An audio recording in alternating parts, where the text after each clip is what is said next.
Hello, everyone, and welcome to the After Show Afterthoughts. Now we have Billy on the telephone, we have Erika live, and then maybe her mother might join us a little bit later. I had a great conversation with her before because she learned more about her daughter on the show than she'd known, which is really fabulous. But thank you, Erika. Thank you, Billy. Thank you so much for being wonderful, wonderful guests.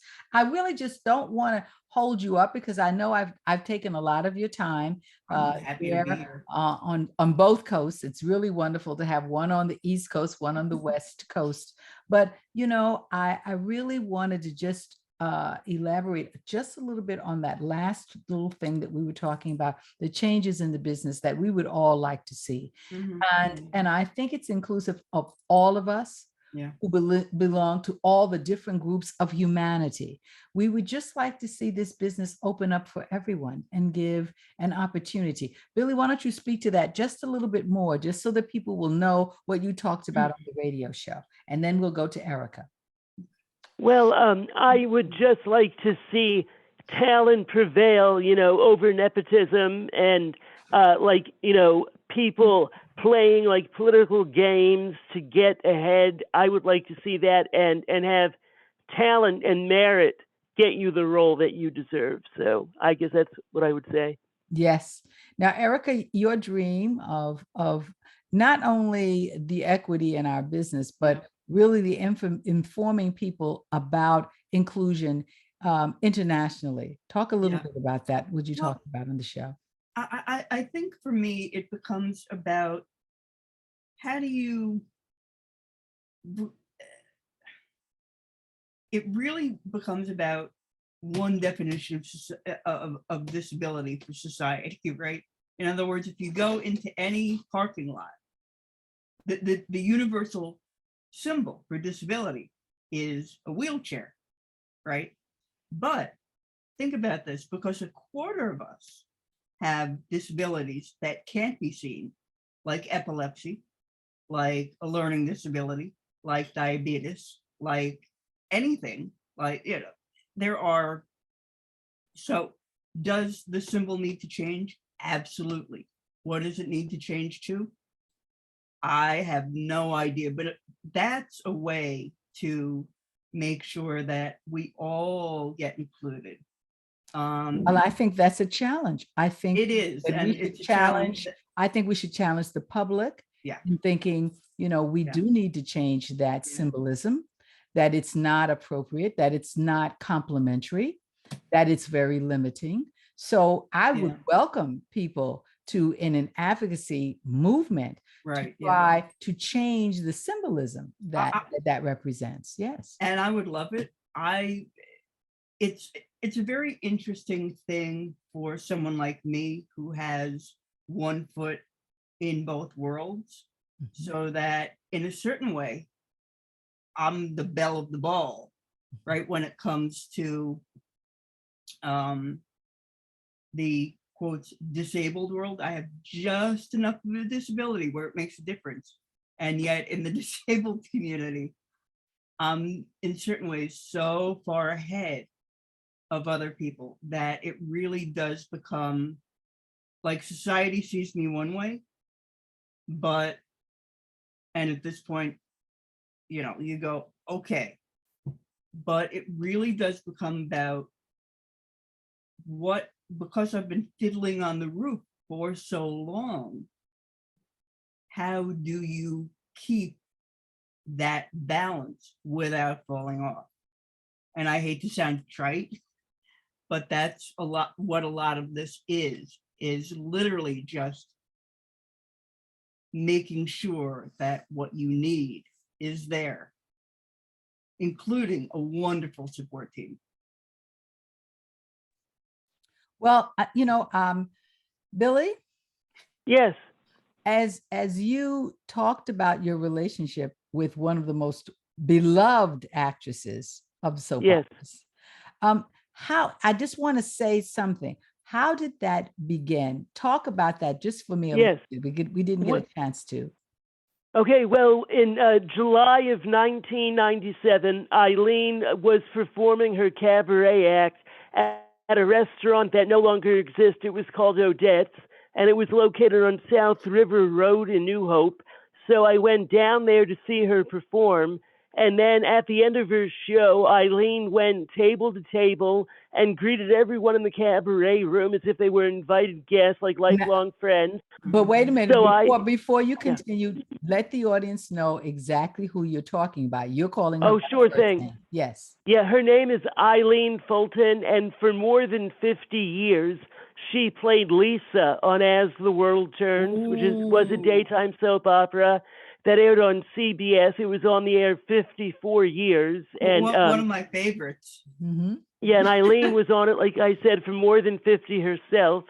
So, but I met her down in New Hope where she performed her cabaret act. And when she arrived at our table, it was only my dad and I. We were in the front table, and I jump up out of my seat. Oh my God, Eileen Fulton, I love you, and I just love Lisa. Nearly like knocking the table, probably, and her over as well. And then, she was so polite and gracious and accommodating. I took the coffee table book, which commemorated the show's 40th anniversary. No, I lie. I took her second autobiography. She autographed that. She answered all the questions that I had. She also gave my dad a tutorial on how to use a disposable camera.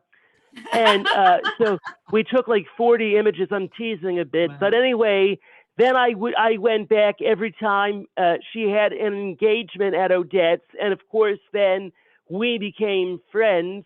And then I won a lunch with her at the fan club luncheon for As the World Turns in 2005. And it was at the Cafe Botanica in Central Park South in the Essex House Hotel.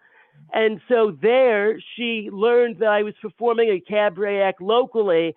And so she said, you ought to come up to New York City and perform it here. So Eileen and her friend Dick Barkley, who has since passed away, gave me the contact number for Don't Tell Mama. Mhm. And they didn't want me like the first time, so I played the duplex down in the Village. But then Mhm. 2 years later, she gave me the number again, and I went up there to meet with the booking manager, Sydney Meyer, and Eileen called Sydney on my behalf, and they booked me. So then, to make a long story short, as I'm trying to do, but then in 2011, Eileen gave a speech at the American Federation of Television Radio Artists and for the Screen Actors Guild in New York. So anyway, I wanted to attend, multiple reasons, of course, but being an actor was like one of the major reasons. So anyway, then the day of the event, my telephone rings, and we were planning on going to New York anyway. My dad and sister were going to the Beacon Theater actually to see the Monkees. So Eileen called on the home phone, Billy, it's Eileen, I got you a seat. So I enter that room, and I'm sitting in the last row, way in the back, because I felt I'm a non-union actor, so they should really be in the front.